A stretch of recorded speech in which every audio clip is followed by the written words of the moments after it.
Hey everyone, I just wanted to do a quick video on a replacement issue on a 99 Jeep Wrangler with your front wheel bearing hub and rotors.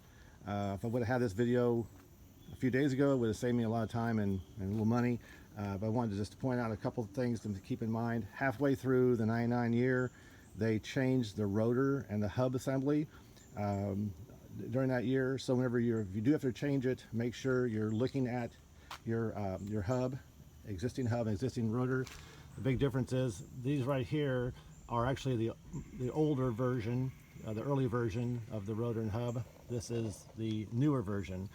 This is what came off my Jeep on my passenger side. I'm having to replace the driver's side now because I thought they would work and they don't. So anyway, this is what's going to be the big difference. The older version, the height on your hub here is a 1/2 inch, and the height on your rotor is right at 2 1/4 inch. On the new version, the height of this edge here is 3/4 inch, and the height of your rotor is 2 inches. So if you try to interchange the two, you're going to have issues.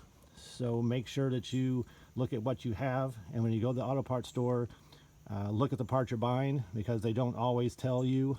When I bought those, it said 99 Jeep Wrangler, so I bought them not knowing that was the early version. So it's actually like a 97 to 99, and this is a 99 to like a 2004 or something like that. So just be careful, save you some time.